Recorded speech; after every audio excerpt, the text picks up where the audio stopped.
Faire de la brûlure sur bois à l'aide d'une découpeuse vinyle style cricotte ou silhouette peut paraître étrange, mais c'est possible sans installer de laser. Dans cette vidéo, je vais vous montrer comment faire et la méthode que je préfère après avoir fait quelques tests. Je vais vous parler de différents avantages et inconvénients par rapport aux méthodes utilisées.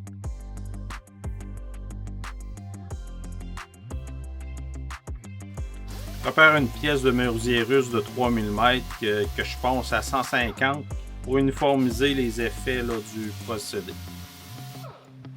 Ensuite, j'applique un stencil Oramasque 813 avec des rectangles découpés pour être capable de faire mes tests.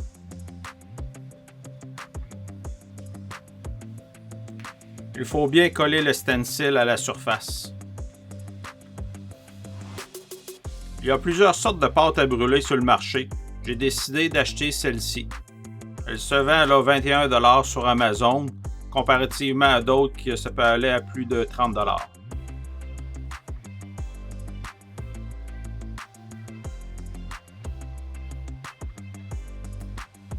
Mon test qui consiste à modifier deux variantes, le temps de séchage et l'épaisseur du produit qui est appliqué.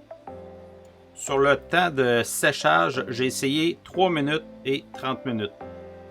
Et pour l'épaisseur, j'ai utilisé l'épaisseur du stencil ainsi qu'une couche qui a été essuyée. Pour l'application, je mets une couche généreuse et ensuite avec une spatule ou une pièce de bois, j'enlève l'excédent. Ceci donne la couche qui est épaisse. Pour la couche mince, j'enlève l'excédent avec un essuie-tout. Je ne frotte pas trop, sauf que j'enlève vraiment tout l'excédent qu'il pourrait avoir.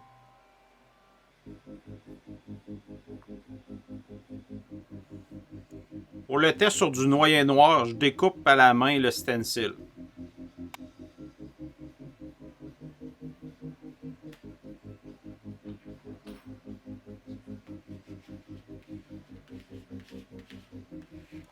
Ici, j'applique le produit pour les deux sections qui vont sécher seulement 3 minutes.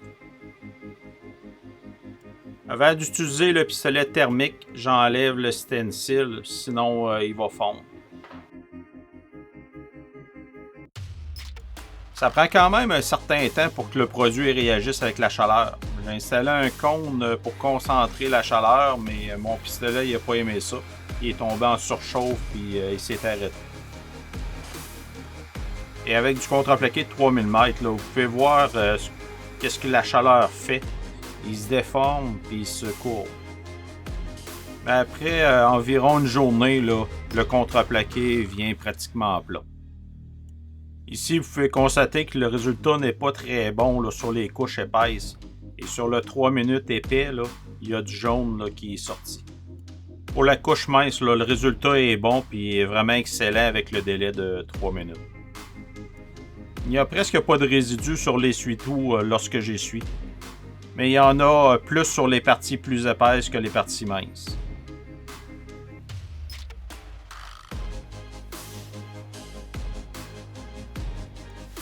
Sur le noyer noir, le résultat est le même. Sauf que la pièce de noyer noir massif, qui est très mince, se courbe plus que le contreplaqué.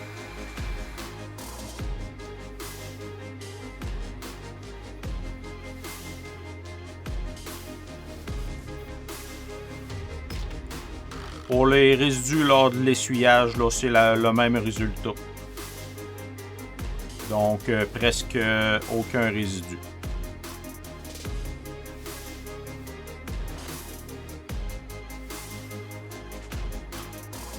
Je suis rendu à l'étape du projet, des projets concrets.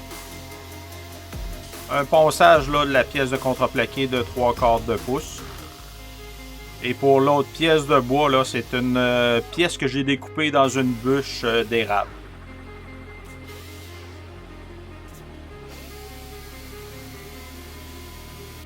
Je vais appliquer de la pâte sur 3 faces.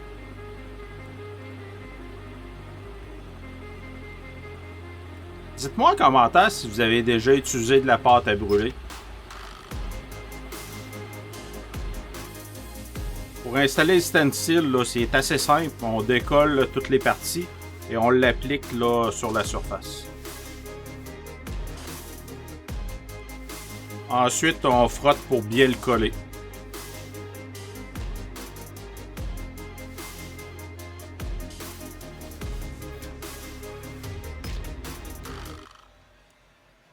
Il reste juste à enlever le ruban de transfert puis de frotter comme il faut pour que notre stencil soit toujours bien collé.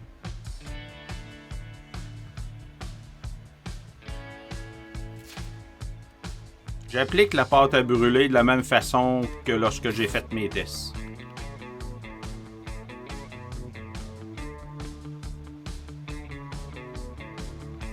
Avant d'appliquer la pâte à brûler, c'est bon d'installer un ruban à masquer pour être certain que le produit ne se ramasse pas où qu'on veut pas.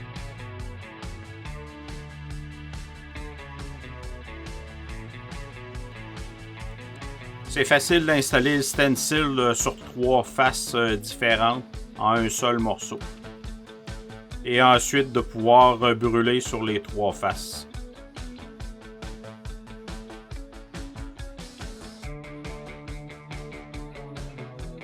Lorsqu'il y a le temps d'enlever le stencil, à l'occasion, il faut utiliser des petits outils comme des petits crochets ou la lame d'un couteau. Avec mon pistolet Black & Decker, ça m'a pris 6 minutes pour brûler la pâte pour faire mon chien au complet.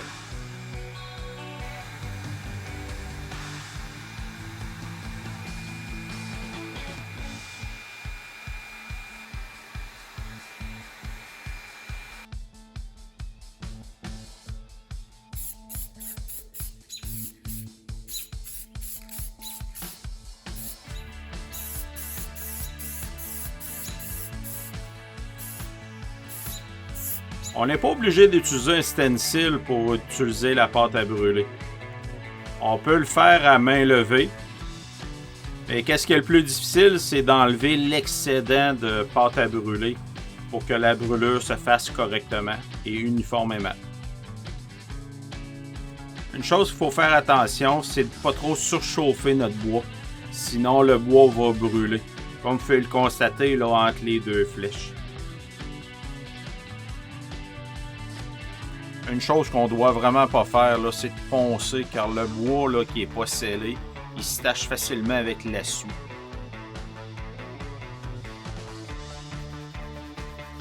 J'ai essayé de nettoyer avec de l'alcool, mais ça fait juste amplifier le problème. En conclusion, c'est possible de brûler du bois avec une découpeuse vinyle style cricotte ou silhouette en l'utilisant pour nous découper un stencil. Le résultat est bon et précis avec des détails assez petits, mais pas autant qu'un graveur laser. Ça donne l'impression d'une peinture imitant une gravure laser et aucun effet de profondeur. L'avantage est de pouvoir brûler du bois sans laser et de pouvoir le faire sur des surfaces et formes différentes. Ça aurait été très difficile, pour ne pas dire impossible, de faire mon dragon sur ma bûche. Sur le chien, là, vous pouvez voir les petits détails qui ont été brûlés, quand même assez précisément. Je vous remercie d'avoir écouté ma vidéo sur la chaîne Stamp Shop.